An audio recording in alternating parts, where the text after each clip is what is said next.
First, to the Solicitor General and the NTC, to be clear, we take no offense with your legal opinion. Pinapahalagaan namin ang opinion nyo, even if it is contrary to the DOJ and both houses of Congress and to legal precedents. What we do object to and take serious offense with is the furtive manner by which you deliberately and maliciously undermine the authority of Congress. March 10 nagsalita na mabibigyan ng provisional authority. It was only on April 30 na sumulat ang Solgen sa NTC. It was only May 3 that he made the threats to NTC public.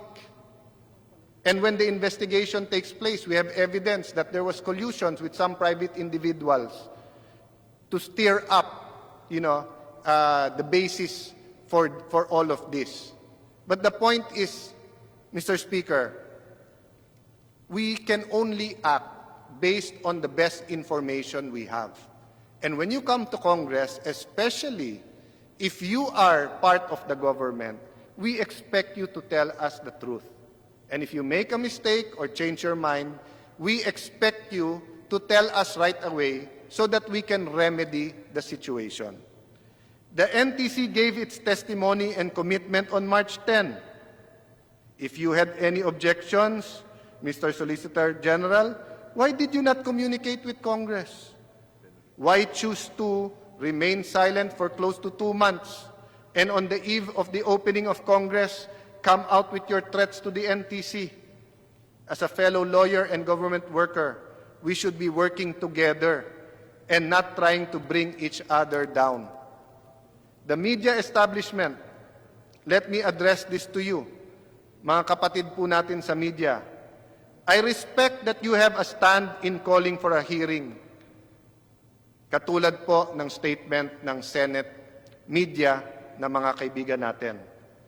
I respect that you are calling us out for our failure to do this sooner. I even respect that some of you put the blame on me, on Alan Peter Cayetano personally. But when you blindly call for the approval of the franchise, without having heard all the sides of the story, then you show yourselves not as advocates of fair and balanced presentation of the facts, as is taught in all the schools that teach journalism, as journalists are sworn to. But you simply become plain and simple propagandists. Kung hiningi niyo po sa amin na mag-hearing at mag-action kaagad, nire-respeto namin yon. Pero hingin niyo sa amin, ipasa na lang namin, pikit mata. Kayo ba, papayag kayong may isulat kayo o may broadcast kayo na hindi kayo nagfa-fact check, kung ano na lang sabihin namin, yun na lang ilalabas nyo? Diba? Hindi journalism yan.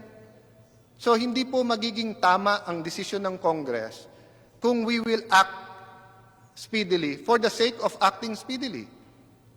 And I cannot respect that. Do not weaponize this issue for your own personal agenda. This is a disservice to the very public in whose name you claim to stand for. Again po, hindi ko po sinasabing lahat, may iilan lang. There are bad apples everywhere. No? Wala naman pong isang barrel na 100% unless you pick the apples one by one.